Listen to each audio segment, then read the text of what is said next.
예, 오늘 그 얘기 나눌 그 마지막 주제는 일본인 납북자 문제를 한번 좀 얘기해 보려고 하고 있습니다. 예. 제 기억이 맞다면은 일본에서 그 납북자 문제를 대중화를 처음 하신 게 니시오카 선생님으로 알고 있는데 당시 어떤 글을 쓰셨고 당시에 왜 이 문제에 관심을 처음 갖게 되셨는지부터. 제가 일본인이 북한에 의해서 납치되어 있다라는 논문을 1991년도에 썼습니다. 우리 납치 가족회 구주회가 97년도부터 활동을 하기 시작했으니까 그 2년 전입니다. 요거다 메그미시 납치에 대해서는 전혀 모르고 있는 상황에서 그 가네마루 신이라는 자민당 간부가 평양 방문해서 일조 국교 정상화 회담을 하니까 안 된다. 납치가 있다. 납치까지 해결하지 않으면은 일본 경제지원 같은 거 하면 안 된다. 이런 주제로 논문을 썼었죠. 당시 그게 큰 반향을 일으켰어요. 전혀. 저는 무시 다 하고. 근데 협박자니 왔어요. 즉위했다. 그래서 협박 전화도 왔고.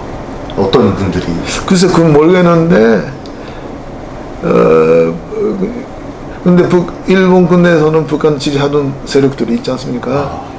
또 납치까지 할 수 있다는 거니까 그러면 또 일본 군대에서 테러도 할 수 있다. 그런 긴장감은 있었어요. 제가 논문을 쓰니까 경찰, 공안, 자위대, 외무성 그런 사람들이 신변의 안전이 괜찮습니까? 그런 질문이 왔어요. 그러나 사회 전체에서 완전히 무시당하고 그랬었어요.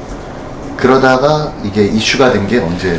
그러니까 97년도에 13살의 요코타 메구미가 납치돼 있다는 정보를 한국 정보기관이 일본한테 가르쳐줬어요. 근데 일본 정부가 그 정보를 받고도 움직이지 않아서 그래서 민간한테 리그를 했습니다.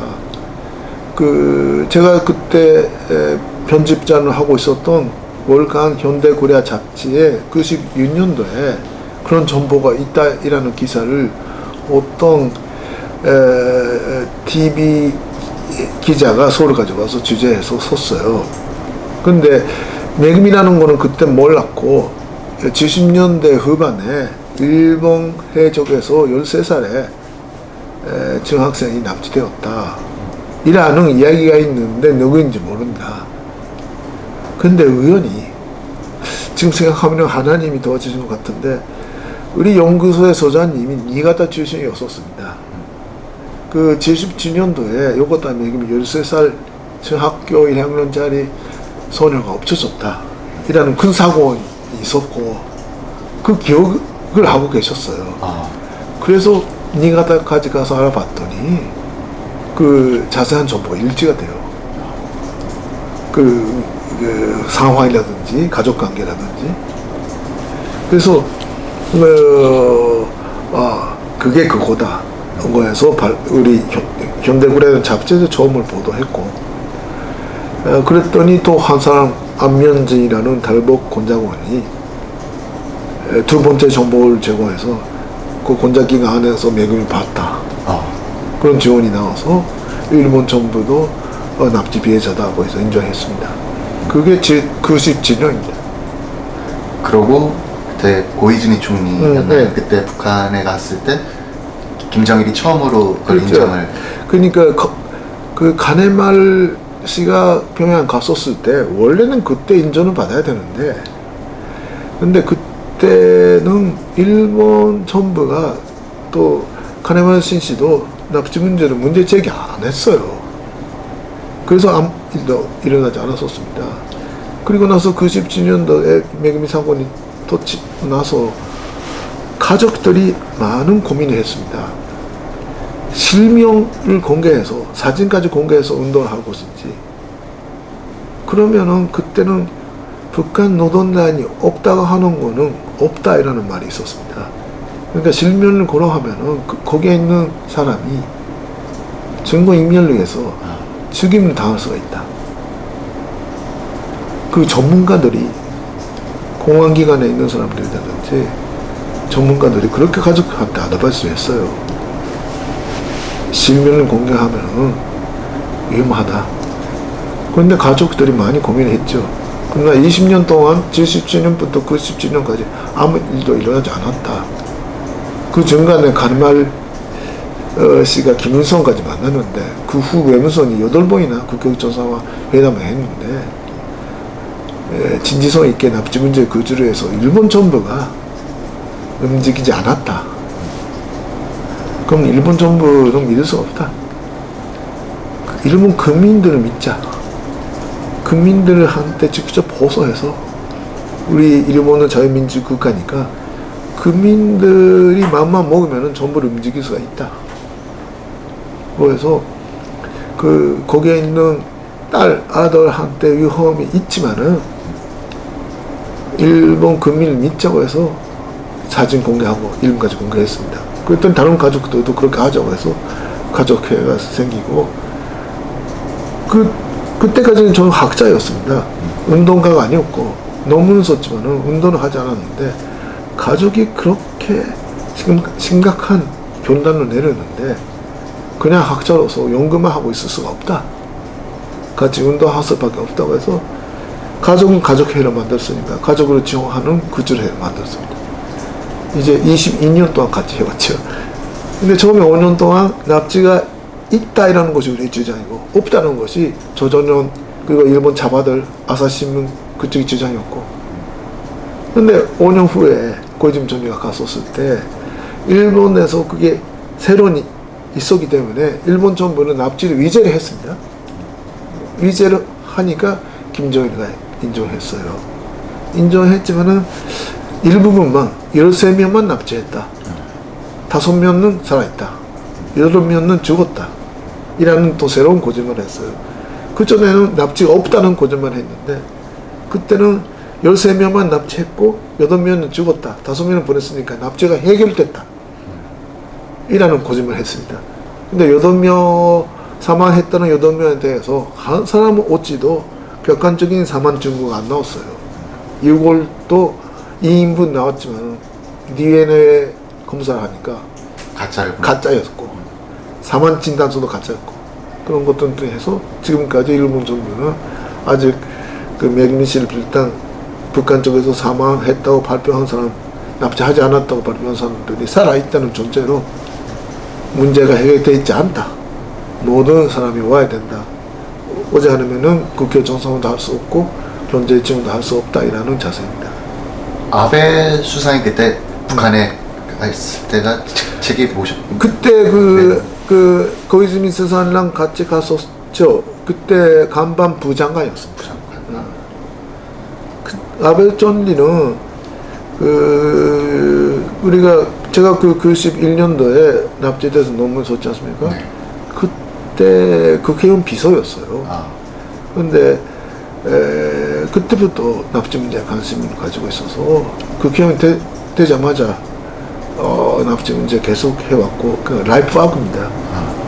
그래서 아베 총리는 이 문제만큼 절대 양보하지 않겠다. 우리는 믿고 있습니다. 확실히 이전 정권하고는 또 다른 네, 전혀 다르죠. 전혀 다른 1차 아베 정부 2002년도에 1차 아베 정부가 전입되지 않습니까? 예. 되자마자 납치 장관 만들고 그리고 지금 납치 대책본부라는 것을 만들었습니다. 외무성 바깥에 납치 대책본부의 본부장이 스사입니다. 그리고 납치 장관까지 신설을 했습니다. 그런 기관을 만들어서 12년 동안 해왔죠. 2차 아베 정부가 되고 이제 6년째니까 이제 지금 해결하지 않으면 절망적이다. 마지막 찬스다. 그렇게 생각하고 있습니다. 그분들도 이제 다 연세가 되죠. 가족들도 연세가 되고 그런데 북한도 지금 경제 제재 때문에 어렵잖아요.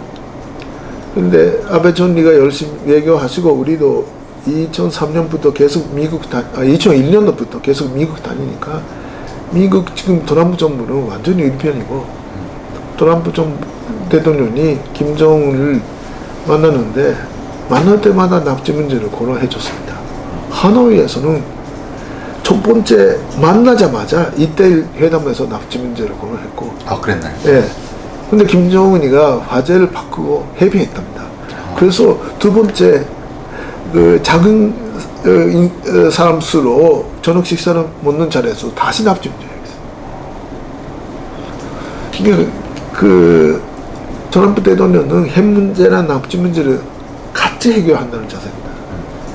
그러니까 핵 미사일 완전히 포기하고 하면은 제재를 강화시켜준다.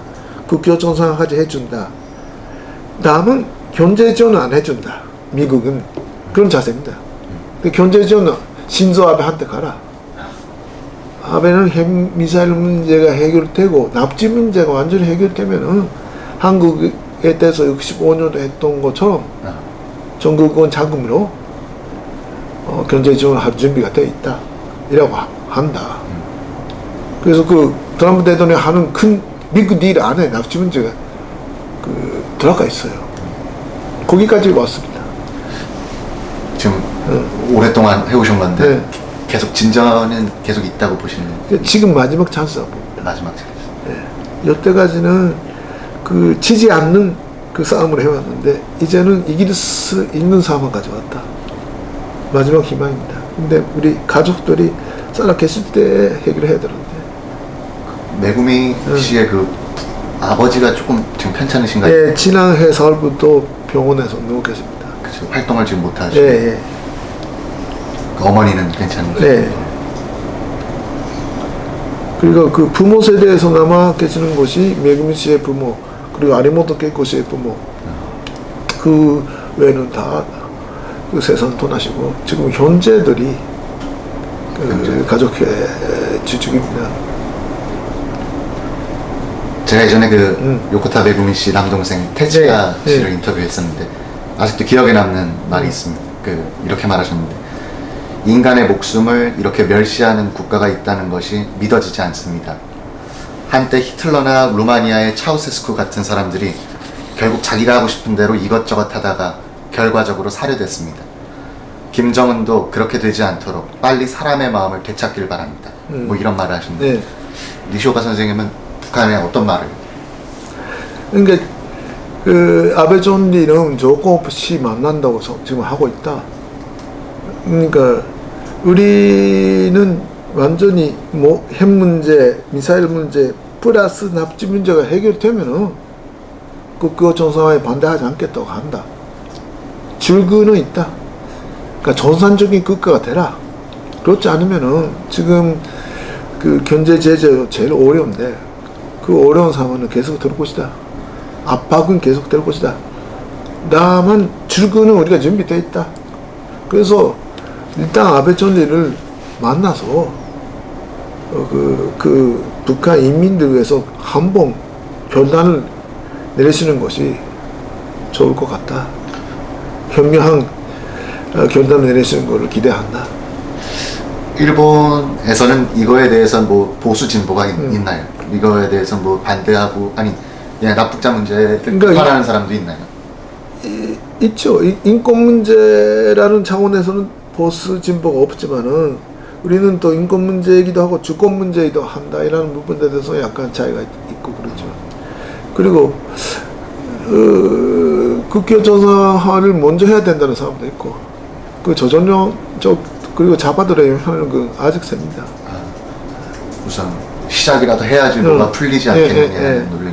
그러니까 선 지원 후 해결. 그러니까 햇볕 정책. 비싼 거네. 그러니까 그 해결해야 된다는 결론에 대해서는 그 위련이 없어요. 방법의 차이. 그러니까 선 지원 후 협상.